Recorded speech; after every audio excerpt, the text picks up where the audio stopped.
Our video today comes to us by way of request, so we'd like to thank the person who suggested that we type him.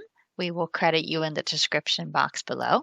We are typing Heath Andrew Ledger, who was an Australian actor and music video director. After playing roles in several Australian television and film productions during the 1990s, Ledger moved to the United States in 1998 to develop his film career further.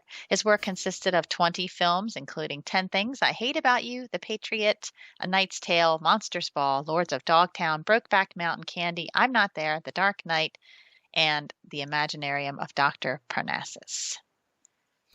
Okay. Give the video a like, subscribe if you have not. Check out our other INFPs. We have a playlist. We will link that in the top right corner. Okay, ready? Mm-hmm. Go. And I have now you're stuck with me. Yeah, now I'm stuck with you. Oh, by the way, I know you, Sky McCulber once again says hi. She's always bugging me to say hi. So that's sweet. She's like 15 now, and she's like insane, like boys and rappers, and she's crazy. She's insane, like boys and rappers. No, that she likes that part of her life. I mean, you have to look. You'll have coming. You look forward to. But yeah, she's just insane. But I decided to come in here because I enjoyed this film, and I didn't want to like lie to you or kiss up to you, but I didn't understand a lot of it, but I want to. So I was like, when like my first question is like with all these different parts and different things is. Why did that section of the storyline appeal to you versus the Cate Blanchett's part or Richard Gere's part? Or? I just had no choice, actually. Oh, really? It was the only part left. By the time I came You're the last person to come on board? Yeah. Oh, yeah, okay. there was another actor actually playing that part, and he fell out.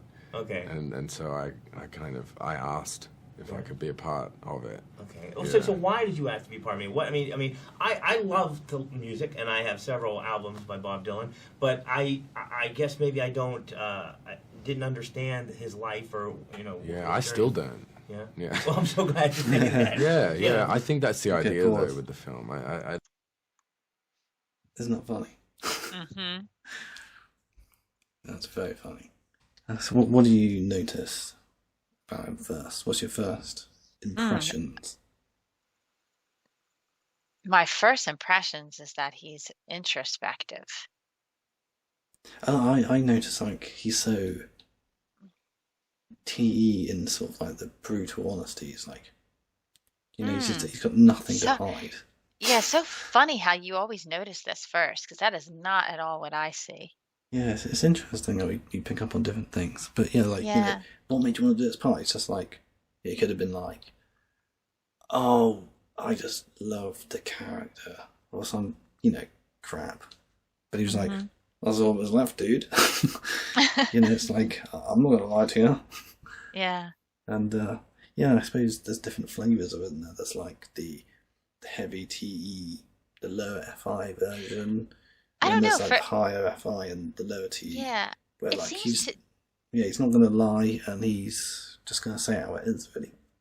It seems to me with him, like there are simple answers, but then there's not simple answers. I don't know. I feel like he's kind of living in two worlds where he's got this TE going on, like, yep, here's the answer, but then nothing is ever that simple. Just, he strikes me as someone that wants to contemplate things more. Especially when he said about Bob Dylan, I don't even understand, and obviously he's tried to. Just something, I don't know. He gives off to me like this otherworldly vibe. I guess that's what I think that's what it is. Like he's an alien or? Yeah, sort of, right. In a good way, right. All right, let's keep going. Okay, yeah. I don't think Todd wants you to walk out completely understanding who Bob Dylan is because that would be a lie. I mean, we don't know who Bob Dylan is. And I think that's the movie's trying to preserve his mystique in that way, and that's why I wanted to be a part of it. It was, biopics can be, incredibly defaming to the person they're trying to create a portrait of, and this seemed to be highly respectful of Dylan. you know. And I was also a big fan of Todd Haynes. I think he's a genius, and yeah, it just seemed like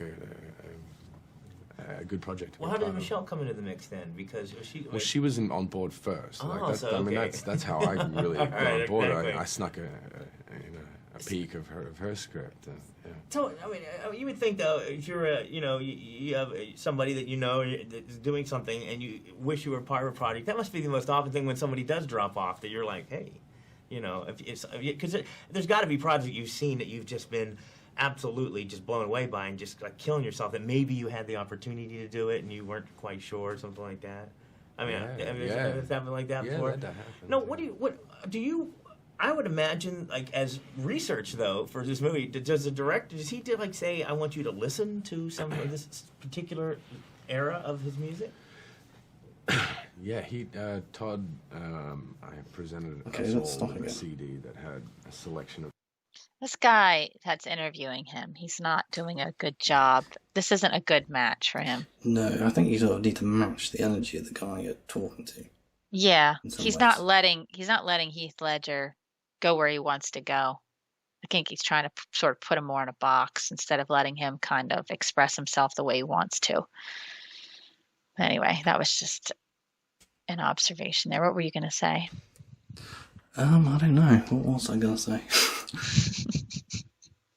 I always interrupt you like this. Oh, well, how about... I mean, you said that he was very introspective. Yeah. So, I think some people get confused with being introspective with being a thinker. Mm-hmm. Because, I mean, you could... As a layman, you can look at Heath Ledger and say, oh yeah, this guy's a thinker. But what they really mean is he's in his head. Mm-hmm. Because most people would say that if you're in your head, you're thinking, right? But he's not. He's introspective. He's an FI dominant, right? So he's just very heady rather than a thinker in psychological types, right? Well, if you listen, okay, so if you want to say he's a thinker, listen to what he said. So the whole description about Bob Dylan, he's speaking in feeler language, especially FI. What was he saying about Bob Dylan?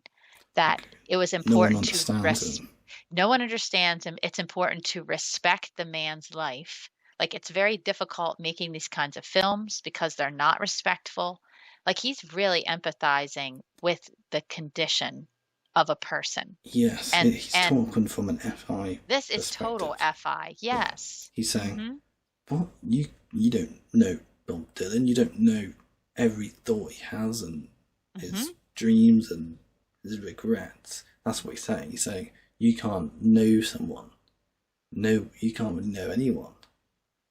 To sort of imply that you do, that you've sussed someone out is wrong. It's sort of against what he believes, and I guess he's talking from personal experience, right? Right. I mean, and I think this is the brilliance. Did he kill himself, or did he overdose? No. Yeah. Mm-hmm. Yeah.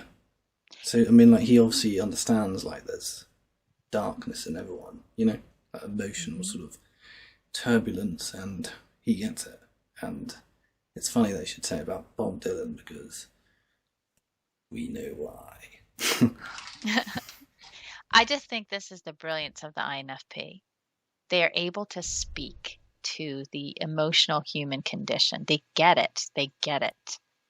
And they speak about it in such warmth, conviction, such confidence as well. Confidence. Yes, he knows what he's talking about. When he sat there and spoke about Bob Dylan, he knows what he's talking about. He gets the human emotional condition. He understands it. He understands, like you said, the darkness, everything about it.